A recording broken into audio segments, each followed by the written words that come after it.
Welcome to Canadian Agriculture Unpacked. I'm your host, Bob Friesen. With me, co-host Wayne Easter, a longtime veteran, in fact, 28-year veteran of the House of Commons, longtime chair of the House of Commons Finance Committee, and former Solicitor General. Welcome back, Wayne. And of course, working feverishly behind the scenes, the unflappable technical producer, Aj Talker. Our special guest this morning is Wade Sobkowich from Winnipeg, Executive Director of the Western Grain Elevators Association. Welcome here, Wade. Thanks for having me. You're from Manitoba. How's the weather there? Nice, very nice. No snow, hovering around 0, -1, -2 at night, and +4 and 5 during the day. I hope it lasts. Yeah, I was telling you on the phone a couple of days ago, I have a younger brother in Manitoba. He sent me a disgusting video of him mowing the grass 4 days ago. He lives in LaSalle. Must be using a lot of fertilizer because the grass, just because it's warm doesn't mean the grass is growing, but it is nice. Anyway, Wade, you are the Executive Director of the Western Grain Elevator Association. Tell us a little bit about that organization. So the Western Grain Elevator Association is the association of the major Canadian grain companies, and I've been working for them here for 28 years now. So it's been a while. I've seen all the mergers and changes over the years, and they keep paying me, so I keep showing up to work. But their objective, or the organization's objective, is to, I'm just going to read it here because you'd think after 28 years I'd know it, but it's to anticipate issues and develop solutions in the grain industry on matters of a strategic and operational nature in which the members have a common interest. So they try to foster competition, promote commercial balance among supply chain partners, promote a fair and reasonable regulatory environment, enhance Canada's reputation, and probably the most important thing we try to do is maximize the value for the crop that is grown annually on the international and domestic stage. So everything that we do is to try and extract as many foreign dollars as possible and bring it back into the ag sector and into the Canadian economy. So you represent a whole pile of grain elevators operating in Western Canada. You would also represent some movement of grain in further east, wouldn't you? We would, so we represent the companies, not so much the geographies. So I to the extent that our members have a presence in Eastern Canada, and they do, we represent their interests throughout, but most of the grain is produced in Western Canada. So, most of the issues are in Western Canada that we deal with, or maybe to state it another way, the magnitude of the issues, if you look at it on a per ton basis or a volume basis, the importance of the issues, relative importance, is higher in Western Canada just because there's more at stake, because there's more grain. So before I go to Wayne, I'm sure he's got questions as well, but when a group of companies like that sit around the boardroom table, I mean, the first thing that might come to mind would be, well, how do you make sure you don't cross the line from working together on issues that are okay and not moving into what could be considered collusion? Yeah, 100%. So that is something we're very careful about. We have a competition lawyer that we consult from time to time to make sure that we don't cross any lines. My job is to make sure that we navigate and facilitate discussions in a way that doesn't cross any lines, and we don't.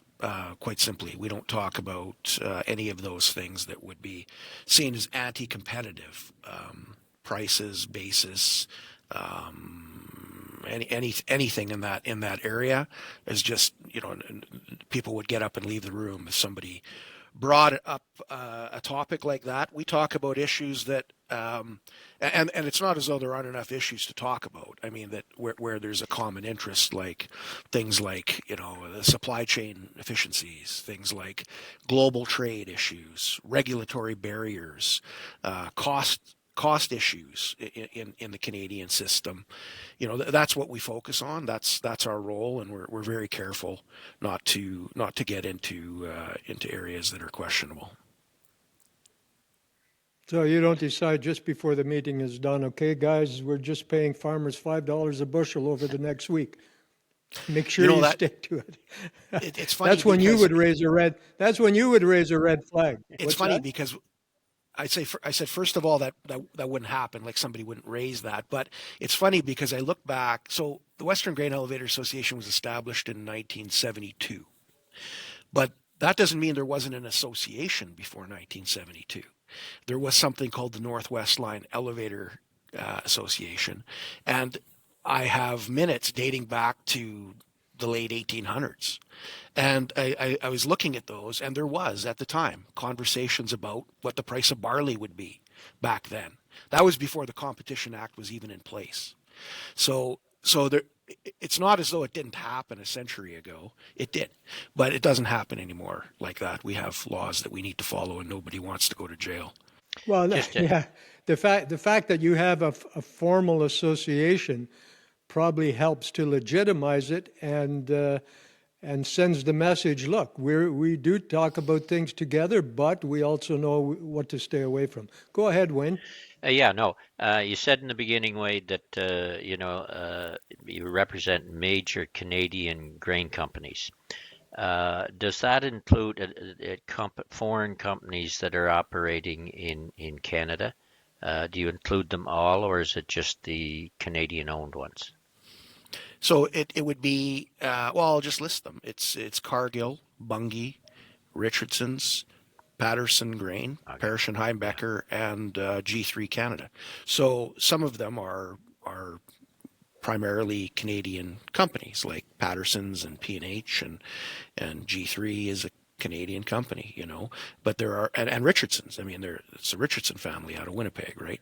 Yeah. So, but then there are Yeah. two, Cargill, which is one of the ABCs, and Bunge, which is one of the ABCs. There was a recent merger between Viterra and Bunge, but now it's Bunge. So, but we discuss everybody's Canadian interests.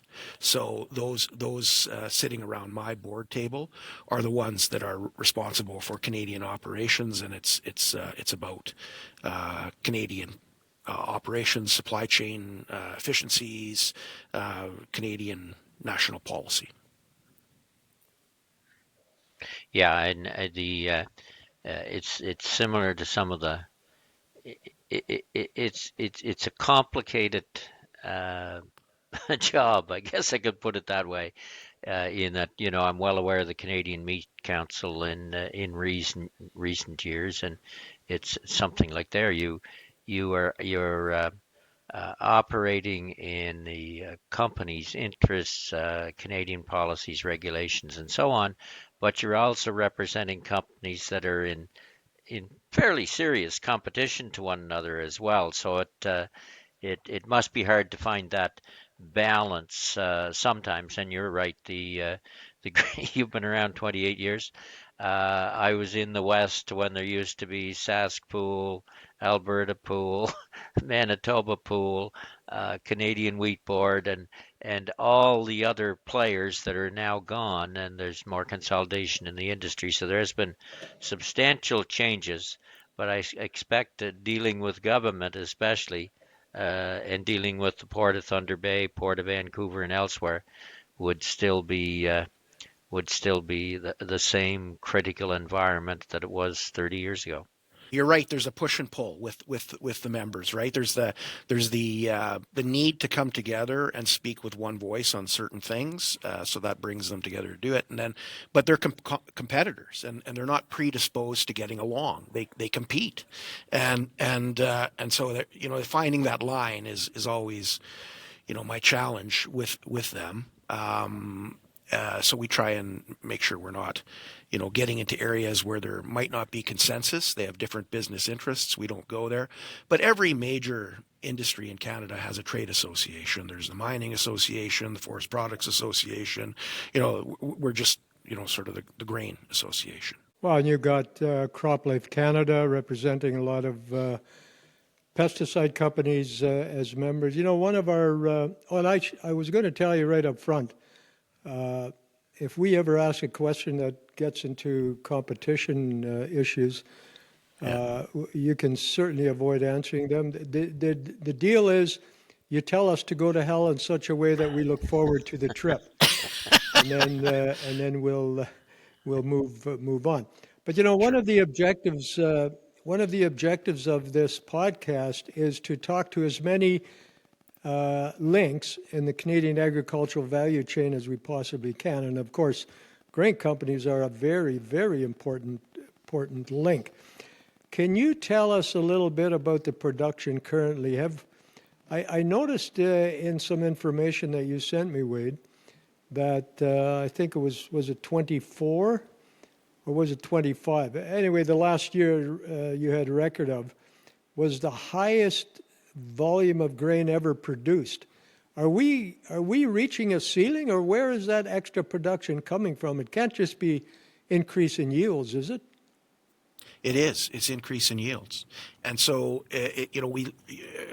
what the slide I sent you showed a 20-year time horizon and a growth trending upward in crop production in Canada, and it represents a 3% growth rate over 20 years. And in 2006, the Western Canadian production was just shy of 50 million metric tons, and the record I think is this year. We don't have all the final numbers yet, but I've been hearing somewhere between 82 and 89 million tons Western Canada. So I'm counting it as 85 million tons until the final numbers are in. But if it's not a record, it's close to a record. And that has to do mostly with agronomic practices from farmers. I mean, when prices go down in other sectors, when prices go down, the producers of goods like forest products, they'll turn back the taps of production. But in grain, it's the opposite. When prices get lower, farmers look for ways to produce more, and so there has been a concerted effort among farmers to improve their agronomic practices and improvements in varieties. Drought resistant varieties and other things have been entering the system, and we're seeing the impacts of that. So where we're going to go from here, I don't know, but I know that back in 2014 when we had our 2013 when we had a huge crop, it was at that time the record. And we were at that time saying you can expect a 3% rate in growth in the foreseeable future. And that's exactly what we've seen. And so going forward, I don't see any reason why we're at the ceiling. Companies are investing in technology and bringing forward varieties for registration that do improve yields and are more resistant to environmental factors. So, and just farmers are getting better and better with their practices and the equipment and the technology and everything. So, and they're motivated to try and produce higher volumes. The economies of scale are such that that's in their best interest. So, I think we're trending upward, and we're going to continue to do that for a while. I think, Bob, just to come in for a minute, just to say to Wade and those that are listening, one of the purposes of this podcast is actually to build some greater understanding out there on the agriculture industry. Like, people just do not understand the value, number one, of the farming industry. People in Ontario think the auto industry is big, but when you look at the agricultural industry across Canada, it's many, many, many times larger and of greater value to the economy. And you mentioned it in terms of increasing production by using technology, better farming methods, etc. the farming industry has always been at the cutting edge of technology, whether it's dairy, whether it's hogs, whether it's poultry, whether it's grain, or whether it's potatoes. We've always been at the cutting edge of technology in terms of using it to help add value on the farm, to add greater production, and so on. So that needs to be understood how cutting edge the agricultural industry is, and also we face in the grain industry, like I seen on your comment here. Canada competes best in high value markets due to expensive handling, transportation, and a regulatory system. And one of the points you list is a distance to tidewater. And when I was out west, that was always a big issue. There isn't. You got to use the rail. You Yeah. can't truck grain through the Rocky Mountains to Vancouver. You just can't do it. So you're captive of the rail system. That's all the more reason and importance to have the kind of association that you represent. Yeah, it's one of the major files that I work on is the rail, and so production is something that sort of is within sort of the farmer's scope and technology companies, and we don't get too involved in those issues, but we get involved in supply chain issues. Definitely, and we have a lot of supply chain issues. I mean, we can produce a big crop, but what good does it do you if you can't get it to the customer? And what good does it do you if you can't get it to the customer during the peak period of time when they demand it? I mean, in Canada, our customers demand Canadian grain from harvest till about February, and that's not a coincidence. It has to do with when the Australian harvest comes off. And the Australian harvest comes off right around then, and then that impacts prices, and so we try to move as much as possible in that high price period because it allows us to extract more value for the crop farmers grow, and then the farmers stand to earn more because we can pay them more because we can sell it at a higher price. So it is something that we're working on, but we have so many things in our way. We have rail issues from time to time. Right now we're having good rail service, very good rail service, but we don't always. And so, cracking into the reasons for that and how you make it so that rail service is better more often than it is good more often than it's bad. Those are policy discussions that you have to have with the federal government because hey, we're free enterprisers, and we don't think that regulation is needed when you have competition in place. But when you don't have competition, that's where the government's role is, and that's where you need the government to step in and try and make it work like it would work if it were a competitive marketplace. So, that's one area. We have labor. Work disruptions. We had, 5 disruptions in 2024. It was devastating. So that's another policy-related issue. I mean, there are many reasons why grain gets hung up somewhere in the supply chain. Some of them are outside our control. You end up with washouts or avalanches or mudslides. You can't necessarily control Mother Nature, but you should be able to control government policy, and there should be a way to allow for unionized workers to continue to work while work stoppages, or I shouldn't say work stoppages, while collective agreements are being worked out. So, and then you have issues at Canada's ports as well. So, just a number. I mean, there are many different things we can talk about here, but there are a number of areas that we work on to try and, I guess, liberate supply chains to work more freely and more commercially. Let's unpack that a little bit more. But before we do that, Wayne, you made a comment about the important contribution that Canadian agriculture makes to the economy, the country's economy. And Wade, we had Minister MacDonald on the podcast last week, and he in fact acknowledged. He said, "Look, all this brouhaha about the auto industry, and he said the grain industry, the entire agricultural industry, including the grain industry, which is a large chunk of the total agricultural economy, he said really is more important. I mean, I don't want to throw him under the bus as far as his obligations and responsibilities as a cabinet minister, but he recognized the value of agriculture to the Canadian economy besides some of the other industries that we do have. Let's talk a little more about some of the obstacles that you may have. And so if we start at the farm gate, farmers, one question I had for you right off the bat,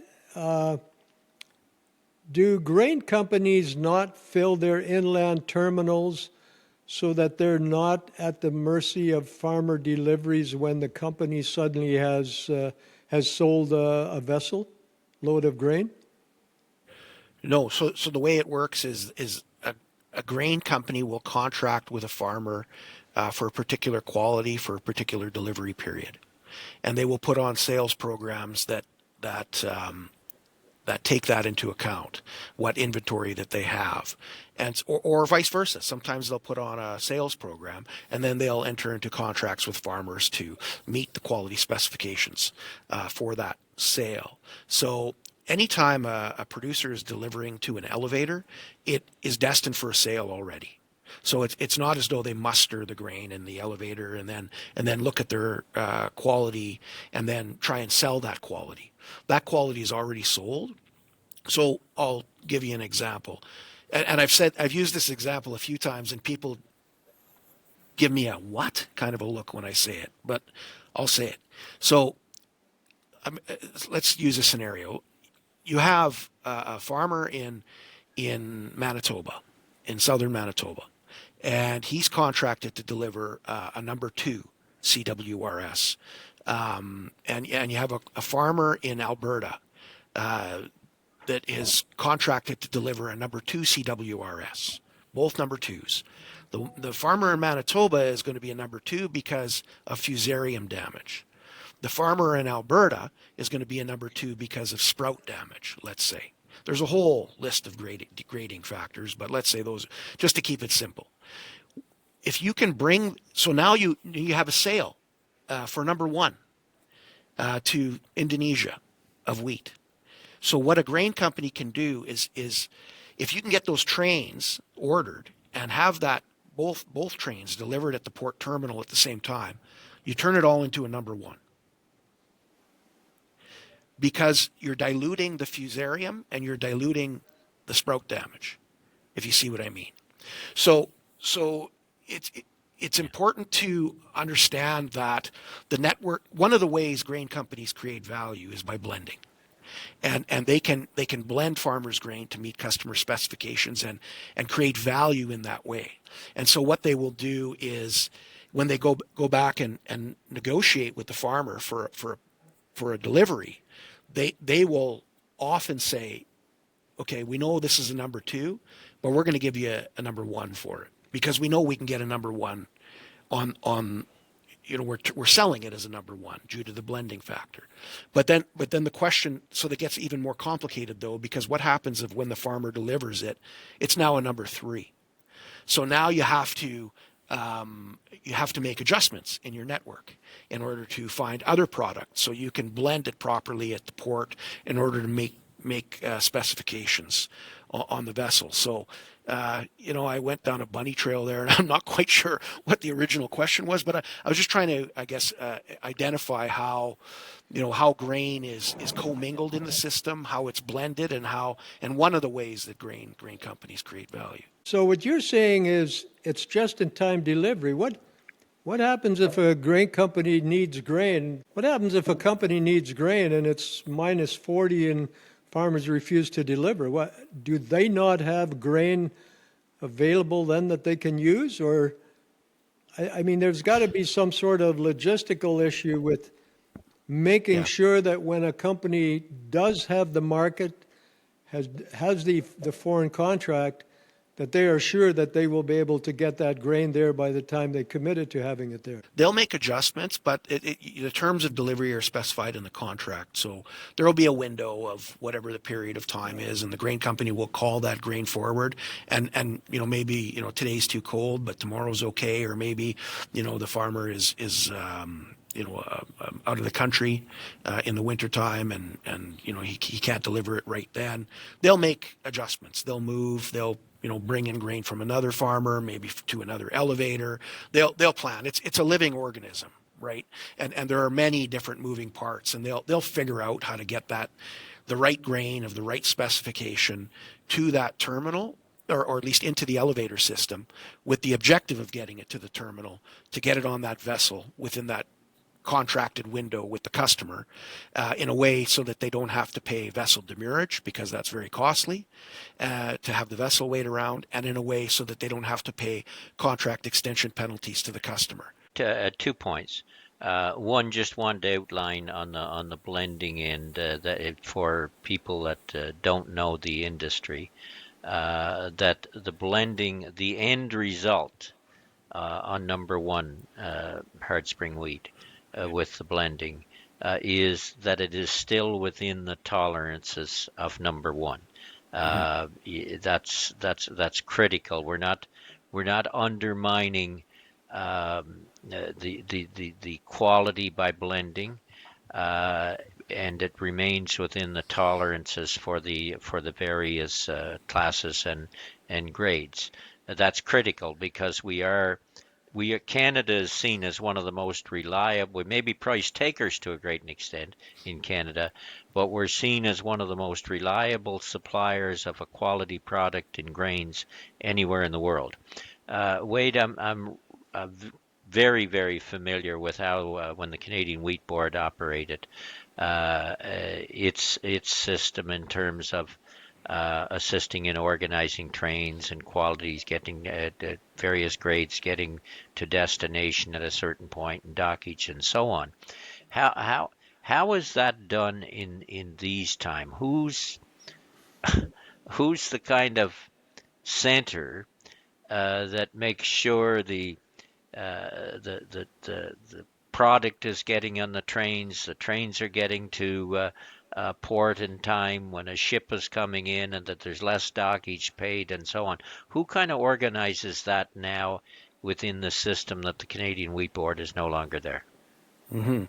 Yeah, great question. So let's talk about that. So when the Canadian Wheat Board was there, they were involved in the logistics of wheat and barley. The grain companies during that time interfaced with the railways directly on other commodity types like canola. And so with the wheat board ending, the grain companies are now looking after not only canola, but wheat and barley. So it's their transportation and logistics departments that interface with the railways directly to try and get the product where it needs to go. It's funny you mentioned the wheat board, and it does tie into that whole blending discussion, because there's been a major change since the wheat board ended in 2012 in some of the quality aspects of what happens in the handling system, and I'll explain that. So when the wheat board sold grain, they would move grain. They would direct the trains to send wheat to port terminals, and then they would look at the inventory that they had at the port terminals, and they would sell that. Okay, and sometimes a customer wanted something that wasn't exactly what was in the bin. So the wheat board would load, because you can't load less quality. You have to load the exact quality or more quality in order to meet customer specifications. So because it was more of a supply push system with the Canadian Wheat Board, we weren't able to be as precise on quality. Let's just put it that way. Now, with the grain handling companies managing all of that and the blending and everything, it's more of a demand pull system, and we are trying to load precise quality on the vessels and not give away quality. And that is an important change, because if we don't give away quality, that's quality we can keep back and blend into the next shipment and get more value for it. So it's one of the differences. And during that time in 2012, there were customers that came back and said, hey, we're not happy with this. And the reason they weren't happy is because they weren't getting free quality anymore. They were getting the quality that they contracted. So the sales contract specified a certain grade, a certain falling number, a certain protein and everything. And the grain company met that, but didn't exceed it, because it's not in their best interest to exceed it. And it's not in the farmer's best interest for them to exceed it. So during that, there was a growth period there, or an adjustment, where customers were saying, hey, I'm not getting the free quality I used to get. I don't like this anymore. Now they've grown accustomed to it. They can still pay for added quality if that's what they want. They can still put it in their contracts, but they're going to pay for it. And we think that that's important, that customers pay for the quality that they receive. So one of the fundamental differences that we've seen in the last decade or 15 years.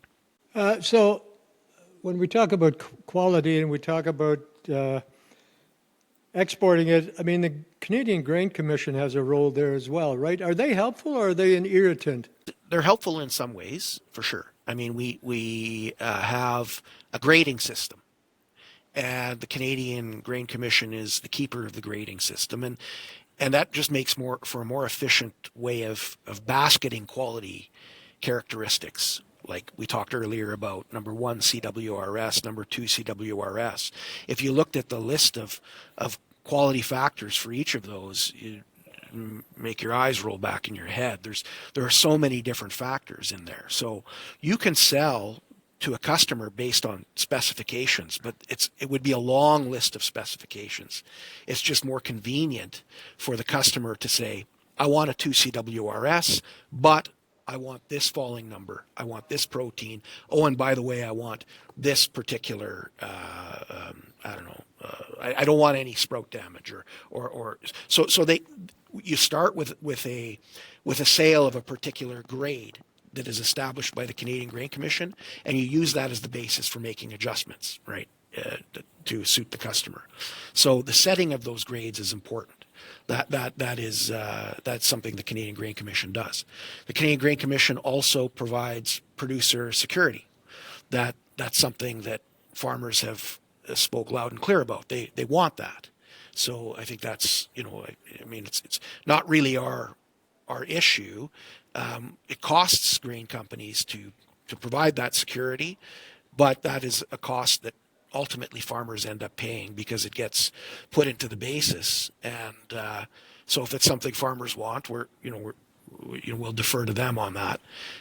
They provide a final grade determination.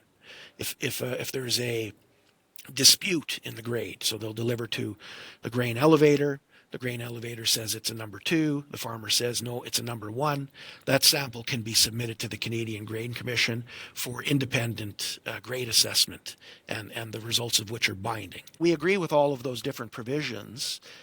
So there's importance to the Canadian Grain Commission, and also licensing. You need a licensing system for grain elevators. That's also important. One of the things we don't need that we currently get from the Canadian Grain Commission is outward inspection. And I could talk about that a little bit if you'd like, but I'll see if there was something else you wanted to get to before we get to that subject. Well, actually, that was really the kind of what I had in mind initially when I asked the question. But I'll add something to it, and you can answer both of them at the same time. I mean, one of the things that we've always had a problem with is sanitary and non-scientific sanitary and phytosanitary non-tariff trade barriers. And do your members run into that a fair bit, where the vessel is halfway across the water and the buyer would like to pay a lower price, and they suddenly say, well, this isn't the quality that I had actually ordered?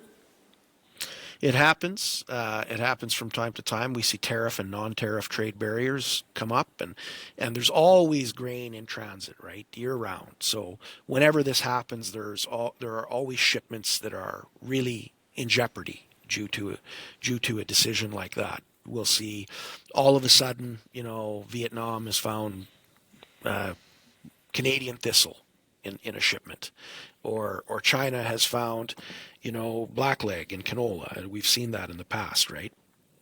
Or China just puts, a 76% tariff on canola seed like we saw this year, which was absolutely devastating. So, they're both of a tariff and non-tariff nature, and that's, those are discussions we have through the Canadian Food Inspection Agency. It doesn't really fall within the scope directly of the Canadian Grain Commission. It's, sanitary and phytosanitary issues go to CFIA, and we have a whole host of issues we're trying to work through at any given time with that agency. So, but getting back to the Canadian Grain Commission and outward inspection, so that has to do with quality. So the Grain Commission looks after quality, and the Canadian Food Inspection Agency looks after food safety and invasive species, the risk of invasive species that might be on a country of import's quarantine pest list. So there's a division there. So when it comes to quality and when it comes to the Canadian Grain Commission, what we have right now is a system where grain that is destined to the United States is not inspected by the Canadian Grain Commission. It's inspected. It's inspected by a third-party service provider, and it's inspected to see how it compares to the Canadian grading system, which is set by the Canadian Grain Commission. So I'm not sure if that makes a lot of sense, but the CGC sets the grading system, and then a qualified third party grades the grain to see how it grades in accordance with how the CGC set the parameters. Okay, when grain is sent domestically, it's not graded by the Canadian Grain Commission. When grain is sent in a container somewhere, it's not graded by the Canadian Grain Commission. It's only bulk offshore exports where it's mandatory that it's inspected by the Canadian Grain Commission. Okay, so that's important to sort of put that into perspective. Now, of the grain that's exported overseas and is inspected by the Canadian Grain Commission, 70% of that grain is also inspected by third parties. And you may ask why. It's because of the need to be precise when you're loading grain on a vessel. So it gets back to the earlier point I was making about grain companies not wanting to give away quality. They want to meet the customer specifications, but they don't want to exceed those customer specifications. So, because that's very costly to the system. So they will hire a third party to inspect that grain at their primary elevator. They will inspect that grain at unload at the terminal. They will provide guidance and advice to the terminal to change their blend in order to meet the specifications when it goes on a vessel. And then they will get a grade cert from the third party that shows that it meets the customer specifications. And by the way, there's a provision in the sales contract that allows the customer to take the matter to dispute resolution if they don't feel that the grain that they received is of the quality that they ordered. So due to that, the need for that, a company, a grain exporter will hire a third party to take them through that process. So, but on the side, we have a mandatory need for the Canadian Grain Commission to also inspect. So that's why offshore exports are double inspected today. And we're of the view that we really don't need the Grain Commission to be doing the inspection. They're already setting the grades, and in doing so, any qualified party can inspect to those grades. All right, Wayne, do you have anything on this before we move on? Yeah, just a question on when there's a dispute at say at destination, a load of grain going into, say, Indonesia or wherever. Like what we've run into in the potato industry, for instance, is politics gets involved somewhere. The boatload of potatoes is, and I've been involved in some of these myself, where you have a boatload of potatoes sitting. This was in one of the Caribbean countries, sitting in port. The minister, for some reason, is trying to protect his farmers, and then they argue that, well, there's been a problem with this load. It isn't up to the standard grade that they bought. In that instance, and of course with potatoes, worse than grain, the boat load is sitting in the heat, and Sure. within a few weeks you're going to have a real problem, one of the quality at all. But in those cases, Canadian Food Inspection Agency would send an individual down, see the product at the port, make a determination, and then it would go through various channels. How's it done for disputes at export position in the grain industry for the grain companies? Hmm. Does So Sublette get involved, or is it or whatever? it depends on the nature of the dispute. So if it has to do with the quality only, like I ordered a number one and you gave me a number two, would be the claim by the customer. There would be terms in the contract that I outline how you're going to resolve this dispute. So it's a commercial matter with maybe an arbitration process in there.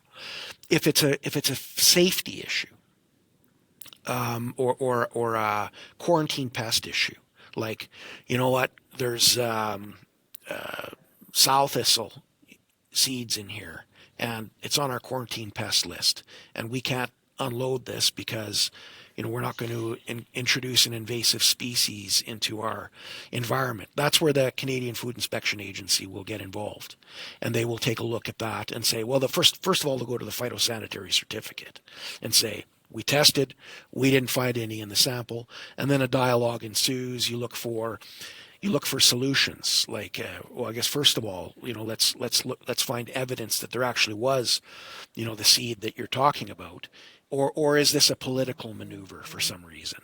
Because that happens too, as we've talked about. But is it actually there, and do we need to, and how do we devitalize those seeds?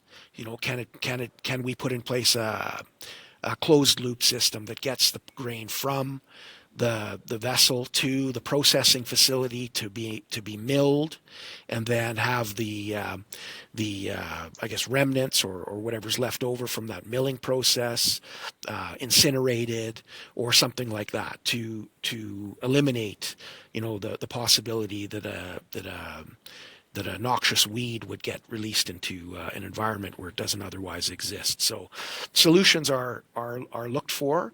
The associations get involved, like Cereals Canada and the Canola Council and Pulse Canada will get involved with the Canadian Food Inspection Agency and the exporter in question, and interface with the authority and the buying country and the importer. And often the solution is, sometimes you just have to, you need to put on a fire sale and move that vessel to another country, and you take a loss, right? Because you're just not able to reach a deal, and you got to try and salvage the value for it. So those things do happen. Okay, I'd like to go back to the cost of our pipeline. I mean, look, we have the furthest distance to Tidewater. I mean, that's unquestionable, undisputed. We can't move the port to Saskatchewan, so that cost is always going to be there. But are there costs in the system, and even within the context of the major project for national benefit environment that we're in now with this government, are there places in the system where we can remove costs? There are, and it's one of the areas. So, due to the China situation, I mean, we're locked out of China with canola. Okay, they're the single biggest buyer of canola on the planet, and Canada is the single largest producer of canola on the planet. So it's a big deal, and there just isn't there isn't enough demand from other countries for canola. I mean, we have to get this canola sold, and at discount prices. Like, the price of canola has dropped in the neighborhood of $25 a ton, and we're selling it to countries that we've never sold before. It's just, we have to move this stuff, and so because we're being required out of desperation to sell product to lower value, higher risk markets, and we need to figure out how to get costs out of the system. And so there are costs, and it's never been as amplified as it is right now due to this canola China situation. So some of the major areas of costs have to do with, I talked about the Canadian Grain Commission inspection fees. We pay $40 million a year for double inspection. It should be an easy one. We can remove $40 million You of pay costs. for, let me $40 get that right, Wade. Sorry to interrupt. You pay your members pay $40 million to the Grain Commission for their inspection? That's right.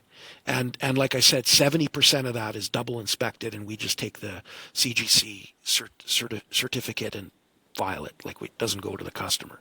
So it's an unnecessary cost. So it's definitely a low-hanging fruit type of thing, and it just does. It's not necessary. We don't need to be paying $40 million, and that takes away our ability to be competitive and provide as attractive prices to the farmer when we're trying to attract their grain. So that's one area for sure. Easy one. Should be able to remove Canadian Grain Commission inspection. Just stop on that one. Wayne, I got to ask you this. Wayne, I have to ask you this. Is this, and you will recall back when Paul Martin was finance minister, and every department had to cut, 15 or 20% off their budget.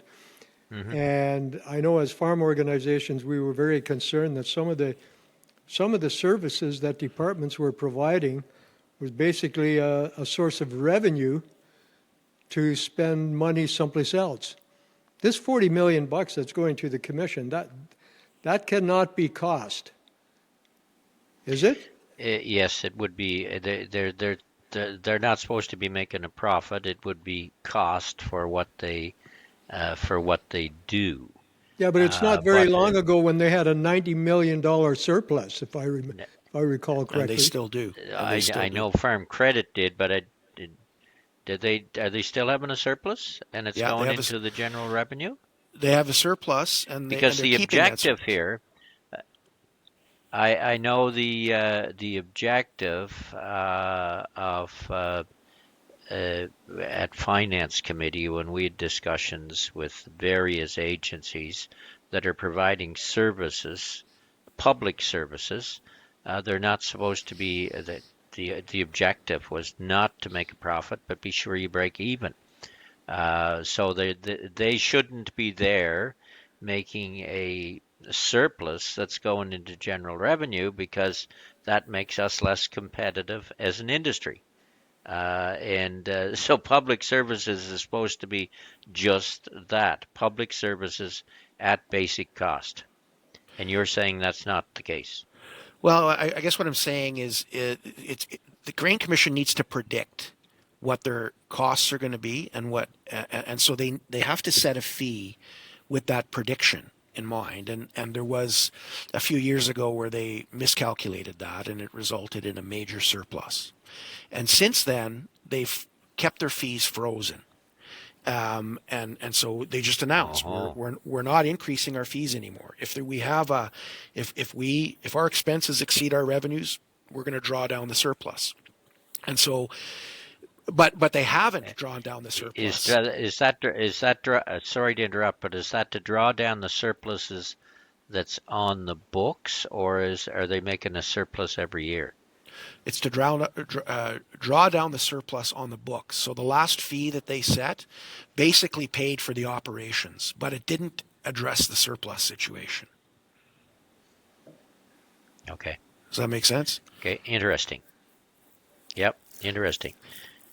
Okay, back to unneeded costs in the system.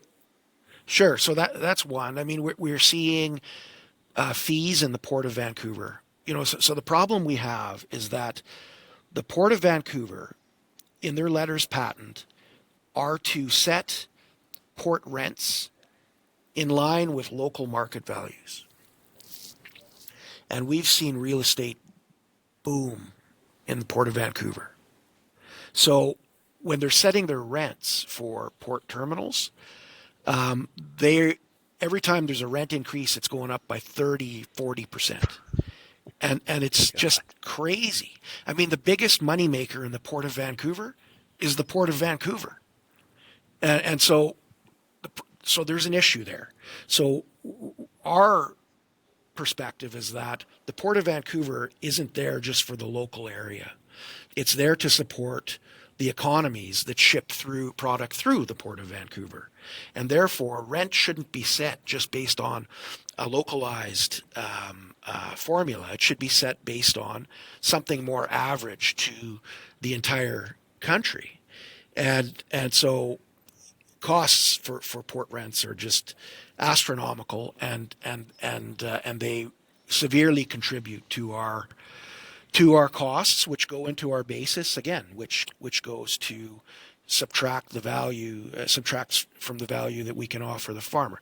Rail rates is another one. Rail rates have been going up unbelievably, and the railways they have a thing called the maximum revenue entitlement, and they have to come in under the entitlement at the end of the year, but they have complete freedom within the year to play with those rates to motivate behavior. So what we find that they've been doing recently is jacking up their rates very high in the beginning of the crop year to try and A, earn that revenue on the front end, and B, disincentivize shippers from moving more product in the beginning of the year, which is our peak period, because it allows them to flatline movement throughout the year.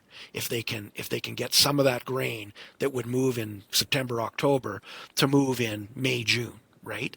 So that's another major cost component, and it's a major problem that we have right now is rail rates and how the railways are doing what is really well within their right under the maximum revenue entitlement, but making adjustments within that to impact the cost structure for grain companies and farmers. But they are, Wade. They are. Yes, they're within their right under the maximum revenue entitlement, but they are, in my view, violating the spirit of that agreement when it was put in.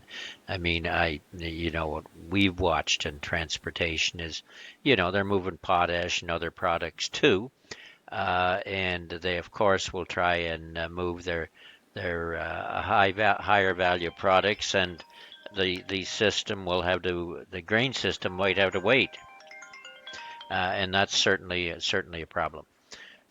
So I do think they are, and that's something the government seriously needs to look at. How can you level out that rate structure so that it isn't within the maximum entitlement being somewhat abused by the railways? If we can't sell that grain during that September to February period, maybe it pencils out better for the grain company to sell it in the spring, but we're not bringing in the maximum amount of foreign dollars because we're selling it outside that peak period. So, we need a system that's responsive to the marketplace. And the railways freight rate setting is manipulating what would otherwise be market signals on when to sell, if that makes sense. There's so many, we could go into this so much more, but we are running out of time, and there's a couple of other issues I'd like to talk about. One of them being the regulatory system, and perhaps we've kind of almost touched on it already. But what sort of regulatory impediments do you have that are increasing your costs? I think one you've already mentioned, that's the Grain Commission to an extent. Yes, the Grain Commission is one, so I won't restate that one.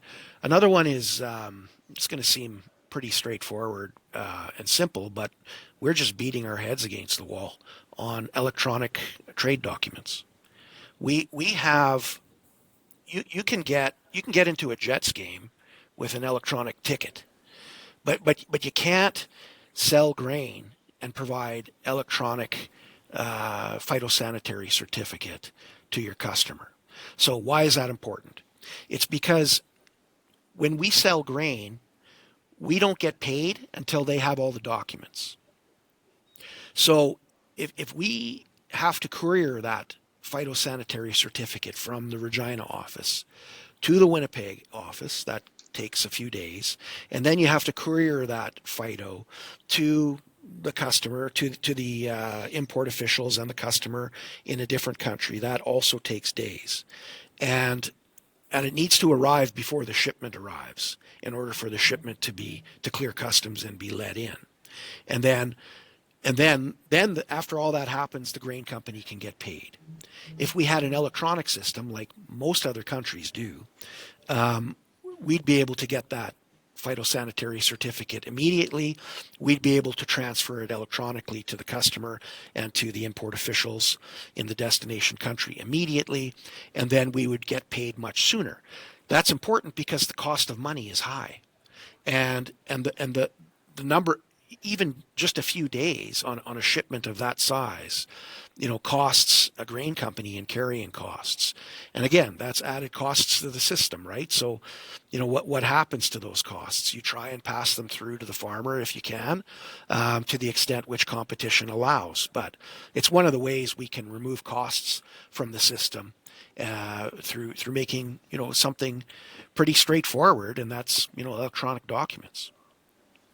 So that's another one. So these costs, I've heard you say it several times now, and this is why this is so important, I think, is you've said several times that these costs accrue back to the farmer.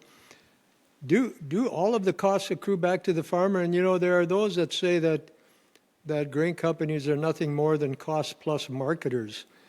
If they can pass all these costs back, if they all accrue back to the farm gate, what financial risks or liabilities do the grain companies have? In essence, so you're right. The grain sector is different from, we always say we're different. Every sector thinks they're different, but we're really different. And that is the reason we have the maximum revenue entitlement and other sectors don't. Because in mining and in forest products, the producer of the product is the same party as the exporter, right? That's the same company. But in grain, or agriculture, more broadly, the producer is not the same party that's the exporter. So you need to have some protections in place, and that's why we have final grade determination. That's why we have the maximum revenue entitlement, because it recognizes that farmers ultimately pay for those types of costs. But they don't pay for everything in the basis the same way. It's more accurate to say it gets shared, and I'll explain.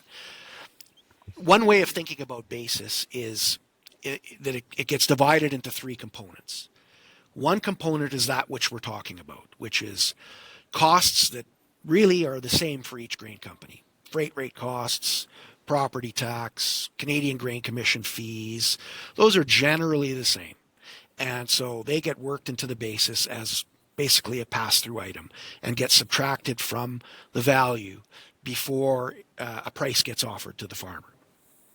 Then there is a margin component, and that margin component will widen or narrow depending on the company's, whether the company really wants that grain at this time, competitive factors, do they have a sale on right now and they really need to attract that grain?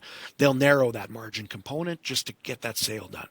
And then the third area is costs that are within a company's control, like their overhead, like their staffing, like their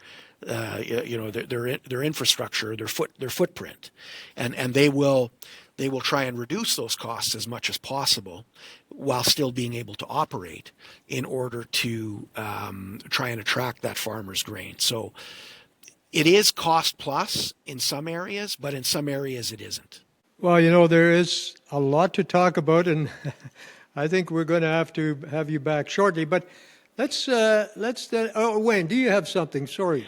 You mentioned that you're moving some products, canola specifically, into a lower value, higher risk market, and I do know some of the risks in those markets in terms of getting paid, their credibility and credit, etc. Is Export Development Corporation playing a role there now for those sales for grain companies? Are they providing credit guarantees or anything? EDC? not really. The way the I don't know the details that well, but from what I understand, the fence posts around the EDC programs don't allow for some of these types of things. So one of the things we have been asking the federal government is this. So canola is there. We've taken the hit with canola, but what's the next shoe that's going to drop? So you have, a certain amount of product that's en route to China right now, wheat and barley, for example. So what happens if, I don't know, the U.S. puts pressure on Canada not to allow Chinese-built vessels to berth at our ports, right? And we do something like that. And so what's the next thing China's going to do? Are they going to put tariffs on wheat next? So, and what's the risk associated with that? Are you going to have to divert that wheat vessel to another country, make a fire sale, take a loss? And so because of that, grain companies aren't buying as aggressively from farmers as they would otherwise due to that uncertainty. And that is having the impact of keeping prices suppressed at the farm gate. So we're saying to the government, because EDC and some of the other there isn't a program for this, but could the federal government cover the delta? Promise that you'll keep selling into China, wheat and barley and soybeans, as you have been. And if something like that happens for anything that's somewhere in the pipeline, and you need to move it to a different country, we'll cover that difference between what you ended up selling it at and what you would have received from China, right? We think that would, while it's in one sense market manipulation, it's counter market manipulation to account for the manipulation that's occurring due to some of the other geopolitical things that are happening with the U.S. and China. So no, to answer your question, we don't have programs in place that address these issues, and we're in desperate need of something, and we're working on some more specific proposals for the federal government. I've got two more questions. Wayne, you may have another one, but given all these costs, it seems to me a perfect opportunity for farm organizations and your association to work together and approach the government with some of these suggested changes to reduce costs. Yeah, it is. So the thing we see in this is attention on farm programs, on producer programs,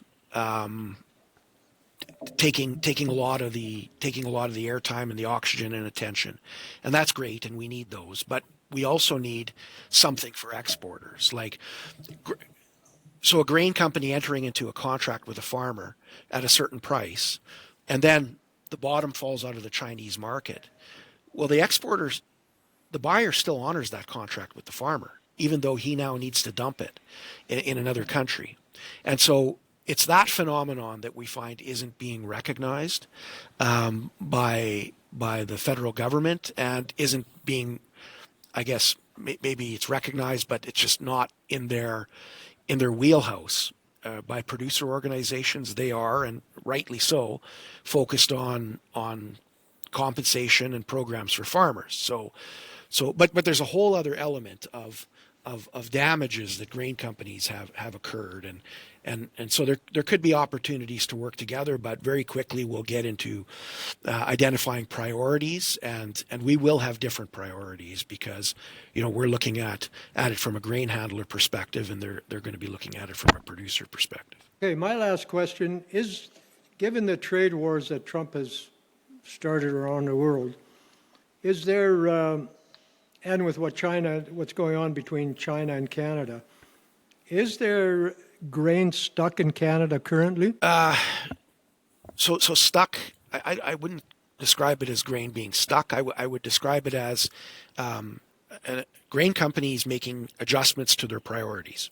So they're trying to buy canola from farmers, but farmers don't necessarily want to sell at today's prices. So, and that gets back to the costs structure we have, and if we could reduce some of those costs, maybe we could make that price more attractive to the farmer, and maybe we'd be able to acquire that grain and sell it, you know, in a different market. So, but canola sales are happening. They're just happening into different markets, mostly still in the Asia Pacific basin, but other countries like, you know, Belarus, for example, who historically doesn't buy canola, you know, has bought some Canadian canola for their veg oil market. So it's almost like it's you know, you have more canola now that's not going to China. It's like water rising in a puddle. You know, some of it is going to more, you know, it's still to the traditional markets like Japan, but you know, the shoreline is expanding as well into other destinations that are more risky and lower value. So that's happening, but it's canola exports and movement has been slower. So what does that mean? That means grain companies, they still have their overhead, they still have their stuck costs, they still need to move grain. So they're trying to aggressively attract other commodity types so that they can keep their pipelines full, like wheat and barley, etc. And so that has had the effect of compressing margins because they're trying to compete to attract wheat and barley and soybeans and you know, lentils from farmers, and but global prices haven't changed. So you know, I would say there's a different sequencing and a different focus this year on non-canola at the beginning of the year, and hopefully with the hope that we're going to be able to eventually find homes for all of our canola tons here in Canada, you know, as the year progresses. Wayne. No, just a last point to basically state that the current geopolitics of the world, most of it caused by Trump, has really created a situation in terms of market risk that I don't think any of us anticipated 3 or 4 or 5 years ago.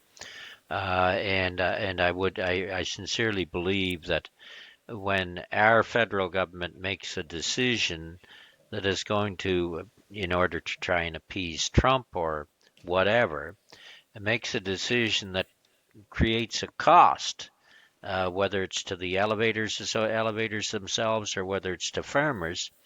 The federal government has an obligation to cover that cost that was created by a political decision. I really sincerely believe that because it's political decisions, not market decisions, that are creating these troublesome factors that we never seen before.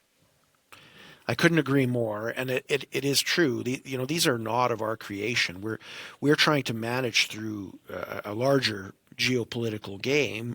You know, where EV tariffs is, you know, that's playing a central role. And as I can't remember which one of you said it earlier, but the grain sectors, or I guess it was the Minister of Agriculture, the grain sector's overall contribution to the national economy is much greater than you know what happens in the automotive sector.